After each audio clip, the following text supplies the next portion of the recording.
Phyllis Schlafly Report.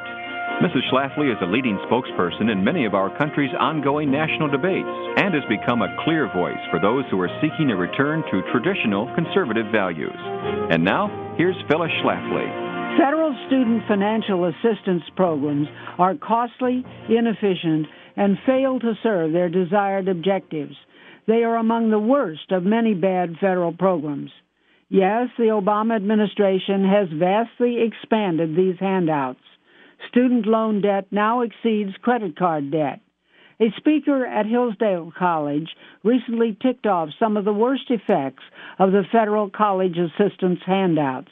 He says college loans are absolutely not a ticket to achieving the American dream. Federal student grant and loan programs have caused the explosion in the price of tuition. The more federal handouts, the more colleges raise tuition to take advantage of all that free money. College loans are now a monopoly run by the federal government. Since the Obama administration is hostile to private enterprise, it is just borrowing more money to hand it out in college loans. This money was originally designed to help poor kids, but it has now become a middle-class entitlement. College loans have increased the number of students who enroll in college so much that so many can never get a job that enables them to pay off the loan. The loans and handouts keep coming, but, for example, only 40% of Pell Grant recipients get degrees within 6 years. Lazy or mediocre students can get greater subsidies than hardworking and industrious ones. A student who works extra hard and graduates with top grades after 3 years will receive only half as much taxpayers' money as a student who flunks several courses and takes 6 years to finish or doesn't get a degree at all. In other words, in the college loan project, there is a disincentive to excel. College loans should be eliminated. They are loaded with unintended consequences. And I urge you to read our education reporter in order to learn more about this expensive subject. Would you like a complete record of Barack Obama's hostility toward Christianity? Every insult to our Creator God and every executive order that undermines religion is documented in the new book, No Higher Power, Obama's War on Religious Freedom, by Phyllis Schlafly and George Newmeyer. Get your copy of No Higher Power where quality books are sold, or visit eagleforum.org. Thanks for listening, and join us again for the Phyllis Schlafly Report. Injured veterans come home. Paralyzed Veterans of America is here to help. Paralyzed Veterans Senior National Service Officer Raymond Bruce. We advocate, we educate, and we process claims through the VA. You can help. Visit pva.org, a public service of Paralyzed Veterans of America. Today, over half of the AIDS victims are female in the United States. 60% of all the women across the United States who have the virus are black. 60% of all AIDS victims in women are women from black America. Something to think about, something to do something about, something to come together to change. Remember, this information is coming to you as a community service from Collaboration for Restoring Families Incorporated. If you want more information, you can contact us at our email at ahmcogic@bellsouth.net, or you can call us at 954-763-9105. This public service announcement is brought to you by Collaboration for Restoring Families Incorporated and this radio station. Together, we can.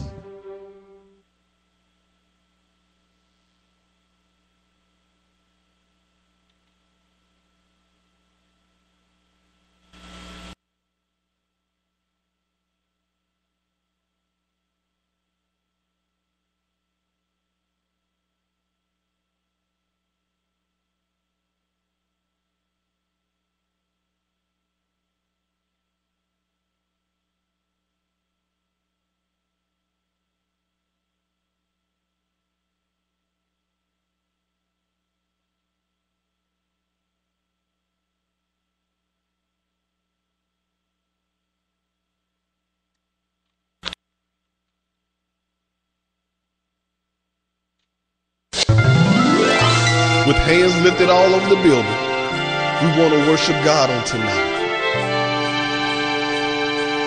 Let's tell God thank you. Listen. This is Maurice Griffin, and you're listening to Gut with Nikki V.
Just want to say thank you, Lord. The song is called Thank You, and it's by William Miles and Veep and Y-Pop, Chapter 1. And we do thank God for them and the information that we have for them. Now, Paul was aware that King Agrippa was considered an expert on Jewish law and customs. So Paul made it clear that he, like all Jews, was aware that Jews were a special population, and he asserts that he is living in full expectation of God's promises to the Jewish people. Paul does not sugarcoat the truth. He tells the whole truth, standing on his knowledge of the Torah and his experiential knowledge of Jesus Christ as the revealed word. In convincing fashion, Paul pushes the reasoning of those who hear him. Paul pushes.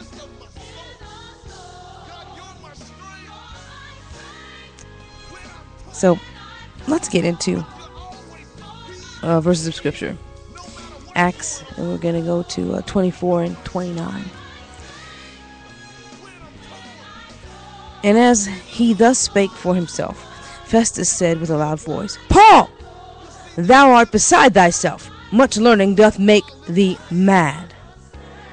But he said, I'm not mad, most noble Festus, but speak forth the words of truth and soberness. For the king knoweth of these things, before whom also I speak freely. For I am persuaded that none of these things are hidden from him. For this thing was not done in a corner. King Agrippa, believest thou the prophets? I know that thou believest. Then Agrippa said unto Paul, Almost thou persuadest me to be a Christian. And Paul said, I would to God that not only thou, but also all that would hear me this day were both almost and altogether such as I am, except these bonds. Interesting way about it. And the accuser getting a little riled up, trying to interrupt the flow. You know how it goes. Even in a basketball game, if a team is on a winning streak, you can't let them keep that winning streak up. You've got to find a way to break it down, make it less palatable, make it harder.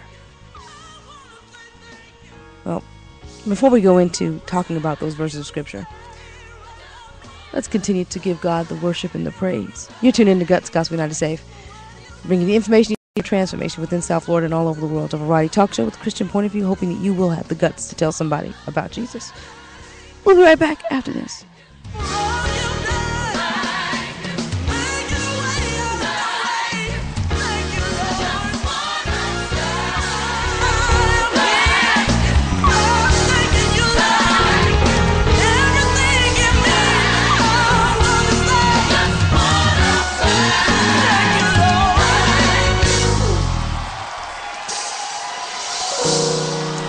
I just want to know, is there anyone out here tonight that has anything to be thankful for? If you're thankful, just wave your hand. If you want to tell the Lord thank you, all you gotta do is open up your mouth and say thank you, Jesus. Thank you, Lord. Thank you, Lord. I just want to say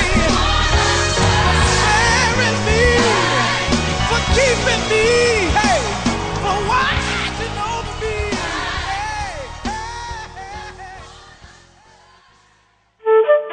This is Holy Land Moments, presented by the International Fellowship of Christians and Jews. Dr. John Swales is the director of the Center for Israel and Middle East Studies at Oral Roberts University. He's also a good friend of the fellowship.